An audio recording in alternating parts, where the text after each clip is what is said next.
if I could secrete frog glue out of my skin, hoo boy, let me tell you, that is one small glue-themed Amazon store just waiting to happen.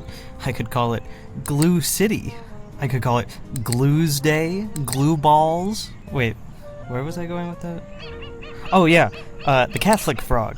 They excrete something called frog glue from some very weird skin glands. They make frog glue as soon as you touch them, or rather as soon as they're threatened. Allegedly, it tastes very bad. So if you tried licking them, you'd probably not want to do it again. But also this glue kind of acts as like sort of a glue trap. Their skin catches mosquitoes and flies and things as a little snack for later. If the bugs get caught near their head, that's lunch. If they're stuck around the back or places the guy can't otherwise reach, they'll take a bite when they shed their skin later. But that's not all. Medical people have been crazy interested in this glue thing because it can potentially be used as a non-toxic medical adhesive. The science isn't fully done yet since all the studies have been pretty recent, but what we do know is that this stuff is crazy sticky. Like, during mating season, male Catholic frogs partake in a little arts and crafts. What is this, catechism? They secrete a bunch of frog glue out of their bellies and jump on the backs of females, sticking them together to make sure their seed really, gets in there. The Catholic frog, that's a really weird name though, right? I mean, frogs are Catholic now? Is that what the stuff in the water does to them? You know what I'm saying? Yeah. No, they're not actually Catholic, nor are they any denomination of Christianity. The reason they're called the Catholic frog, or the Crucifix frog, Holy Cross frog, or Crucifix toad, is because of their little markings. They've got these dots and pimples and warts and things all along their back that kind of form a little X, or a little T, depending on what angle you're looking at them from. But a lowercase t is called a what in some religious contexts? Oh, it's called a crucifix. Well, kind of. Crucifix is imagery of Jesus Cristo, which is imagery associated with the Catholic Church, thus they are called Catholic frogs. Look, the name wasn't my idea, alright? The locals obviously don't call them Catholic frogs, though. Why would they?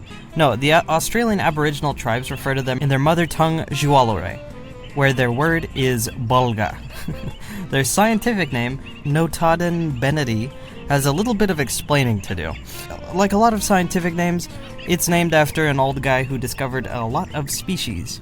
N. Benetti is named after Dr. George Bennett, who named a bunch of Australian fauna. Thank you, Mr. Bennett. Hey, what's going on?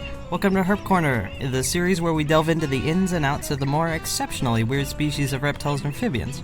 I'm your host for today, Ozzy, and we'll be talking about the Catholic frog. The IUCN Red List labels these guys as least concern, mostly because of their rather extensive distribution throughout Australia. But if you know anything about Australia, you're probably familiar with all the problems going on there ecologically. A mixture of wildfires, agro-industrial farming, and just general industrialization as a whole. One thing that's a pretty big problem for a lot of frogs in general is that of cane toads, brooding bodies of mass eco-terrorism. They would be so cute if they weren't so destructive. For context, in 1935, Australian sugarcane farmers were having some problems with local insects eating their crops.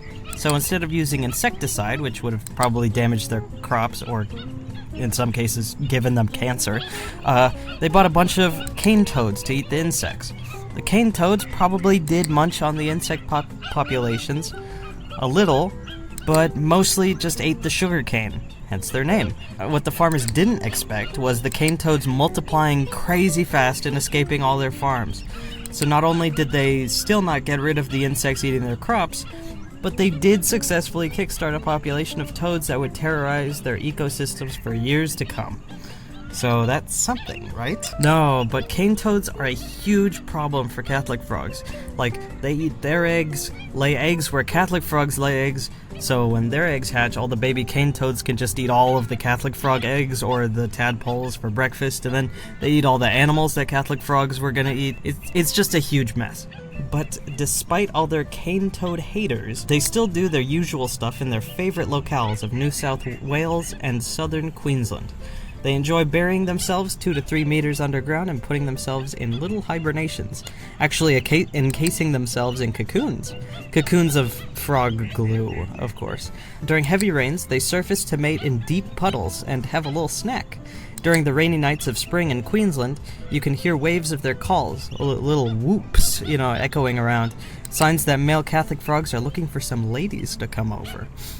They lay eggs in clusters on the surface of temporary ponds, where their tadpoles can eat all the insects, or specifically mosquito larvae, lingering in that area that they want. They're only tadpoles for around 6 to 8 months before they can actually start doing some pedal luring. Pedal luring is a little tactic where they twitch their toes to lure in insects, where at the last minute they strike, and bam, free lunch.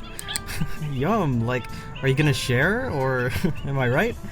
Am I right? Anyways, I love these little guys. Just all around cool little dudes. So cute. They're like little bouncy balls. Anyways, that's all for me for today. Thank you for watching. If you like these little guys like me, make sure to like and subscribe and all that crazy stuff. Thank you, and goodbye.